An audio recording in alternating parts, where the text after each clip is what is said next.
My name is Lia Johansen, and I was a prisoner of war. Taken when Aurora Colony fell, I lived in an internment camp for 2 years, along with 10,000 other civilian colonists. My parents died in front of me from starvation and sickness, and I wept for them. Or did I? The memories are fuzzy most days, disjointed and piecemeal. They skitter out from under my grasp, leaving my mind empty-handed and blank. Today, it is all I can do to remember my own name, to keep repeating my story over and over again in my head, the way they taught me to. My name is Lia Johansen, and I was a prisoner of war.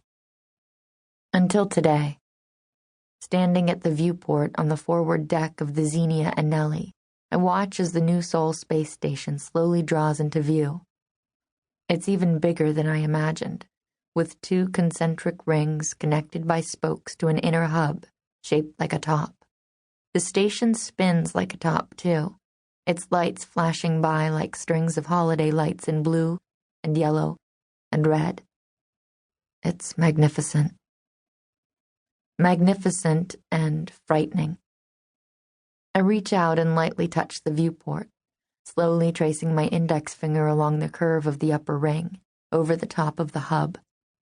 They tell me this place is my freedom, my first step to starting a new life now that a ceasefire has been reached with the Tellurian Alliance and us prisoners released. But how do I start a new life when I can barely remember my old one? A loud whooshing sound catches me off guard, and I yank my hand back from the viewport in alarm, before realizing it's just one of the ship's thrusters guiding us toward the gap between the rings.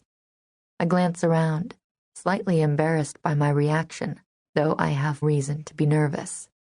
A door control malfunctioned just a week into the journey and gave me a nasty electric shock. I wasn't badly harmed. A burn on the end of my finger was the extent of my external injuries, but the jolt was enough to make me momentarily black out. Though I came to within seconds, I spent the next day and a half feeling dizzy and out of sorts. It's an experience I'd rather not repeat. I step back to the viewport again, taking care not to touch anything this time. We are passing between the rings now, and I can see the docking ports straight ahead, positioned in the middle of the hub. The ship begins to turn, moving to align itself with the station's docking bay, and I find myself staring between the rings at that long spill of ebony space painted with stars. It's a view I've been staring at for 3 weeks now, ever since the transport left Tiersten Internment Colony.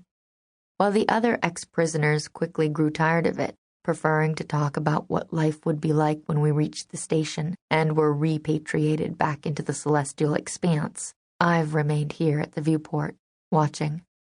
Though usually it's the aft deck I stand on, looking back as though there is something on Tiersten I can't let go of, no matter how much I may try. Not that I can remember what that might be.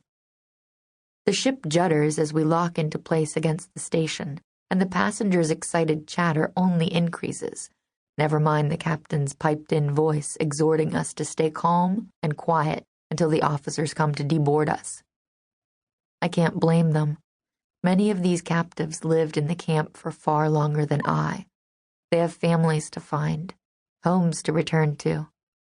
Not that New Sol is home for most of them. It's only a way station, a stepping stone into the celestial expanse. From here, they will all board transports to every corner of the expanse, every colony and planet not lost in the war. Everyone but me, that is. For me, New Sol is the last stop. I blink, uncertain where the thought came from. A memory tickles at the back of my mind, and I scrabble for it, instinctively sensing its importance. My name is Lia Johansen, and I was a prisoner of war.